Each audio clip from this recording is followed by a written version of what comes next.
So, it's Saturday again guys. Mag-nature trip na naman po kami. Our destination for today is sa Pudad guys. So, same lang ng daan guys, papuntang Letak. Medyo late na kami nagising guys, kaya nabutan kami ng sunrise. Kahit sobrang init at ang mahal ng gasolina guys, magwawalay pa rin kami no? Cause why not? We're still young at wala pang anak na iintindihin. Tsaka na tayo pumirmi guys pag may pamilya na tayo. For now, gala trabaho muna tayo guys. So, andito na kami guys. Pagkuhan pa lang yan. Hey there people! So, andito kami sa Pudad. So, ang mga kasama namin ngayon ay... Contestant number 1, Laika. Number 2 is Joy Joy. So,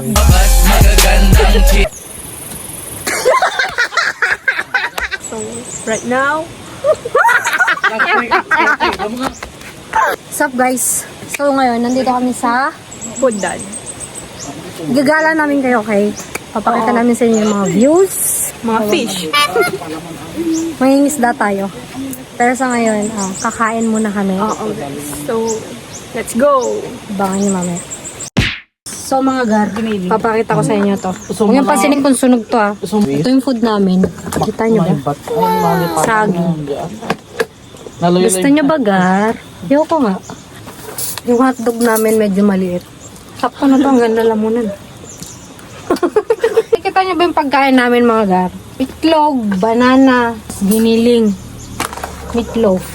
Ang problema, wala kaming kanin. Alam nyo kung bakit? Gumising ng maaga, tok tok tok tok. Ali! Hala, nasisi pa ako. Wala. Dalawa kayong may gawa kanina. Nagluluto kami. Humihilig pa. Kaya alam ko na pag nagmamadali to guys. Alam ko may maiiwan at may maiiwan. Ganyan yan.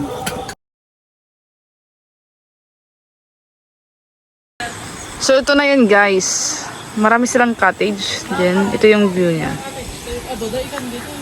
Ay, ganda. Mas marami yung cottage sa Letak guys. Pero goods naman to. Kita nyo ba yan guys? Napakaganda ng view. Yes sir. Aray ko. Kita nyo ba yan guys? Ayun o! Ada isda! Hala ka! Ayun o like so. Yung mga malalaking isda. Kita nyo ba yan guys? Yes sir! Pakita ko sa inyo guys, may mga isda dito na pa lutang-lutang. Mamaya yan sa akin. Sobrang linaw ng tubig niya guys. Pati panty mo, kita na. Let's go Gar. Sasama ka ba? Tara Gar. So guys, ito sila ngayon. Bababa tayo.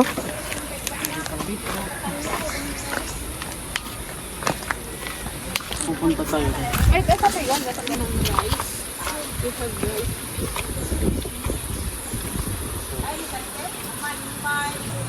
Guys, ang lalaki ng fish, guys. Nakita nyo ba to, guys? Meron ako dito. Anong tawag dito? Tara, mga gar. Papakita ko sa inyo itong mga gar. Come here, gar.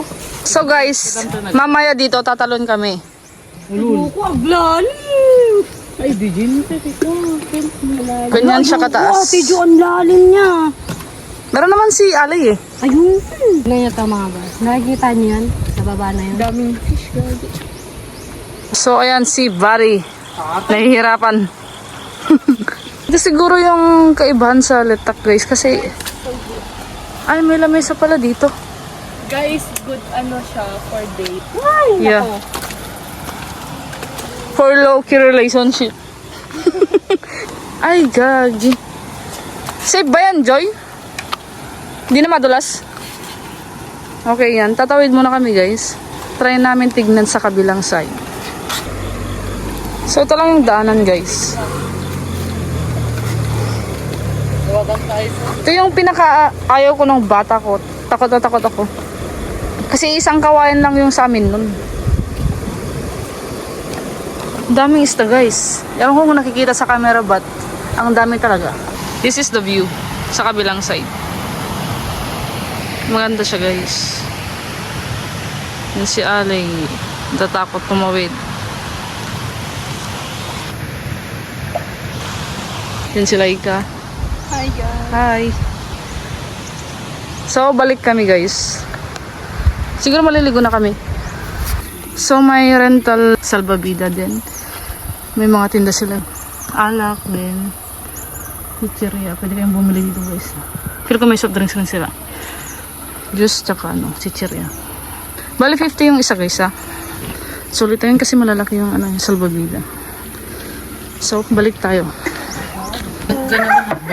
Diyan yung sinasabi kong weird part guys. Pero may matanda raw siya lang. Private na. Private siya guys.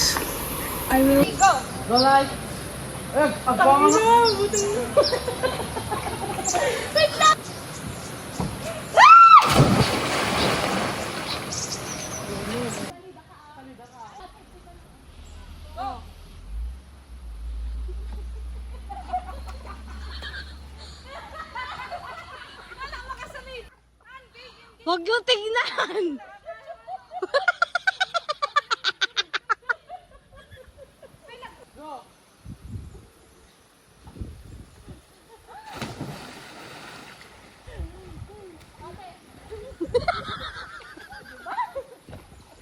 So ito na yun guys. Parang hindi siya mataas guys. Kasi sa camera pag malayo. Pero pag nandito ka sa baba. Tsaka nasa taas ka is mataas talaga guys. Doble ingat na lang guys kasi may mga bato dito sa gilid.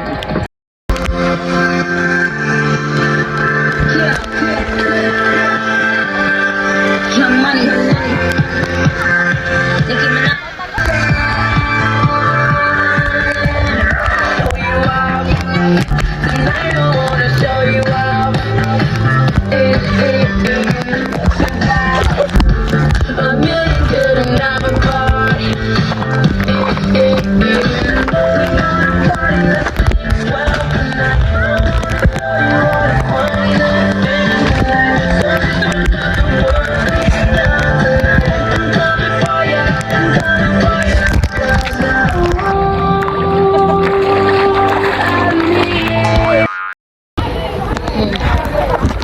How do you handle negativity In your life? in your life? Oh, first, like, Wala. Nilalet ko na lang sila. next, Dead ma. Ganun. Dead na sa mga walang maidudulot na kasi nauubos din yung energy ko kapag naapektuhan ako. Pag may mga negative na tao. for me naman, pag nadadala na ako, I always surrender to God and pakalmahin yung sarili ko kasi hindi naman always ganun. Yun lang. For me is iba talaga yung power na unbothered. Yeah, Kasi I believe. nasasayang lang yung energy natin guys kung papansinin natin sila. Just focus on yourself and be happy. That's it. Malmusong. Ayoko lang guys. Paano nyo i-handle yung selos? Dapat hindi pagselosan. Doon ko nakokontrol. Pero pag over na kasi parang sobrang touchy naman yun. On next, like, Wala, ino-open ko. ako naman guys is, hindi ako nagsiselos kaya I can't relate with those people. So, Magpaganda ng katawan, jogging, ganun, gym, ganun. Doon ako nagre-revenge ng selos. Be better na lang kesa makipag-argue, ganun. That's it.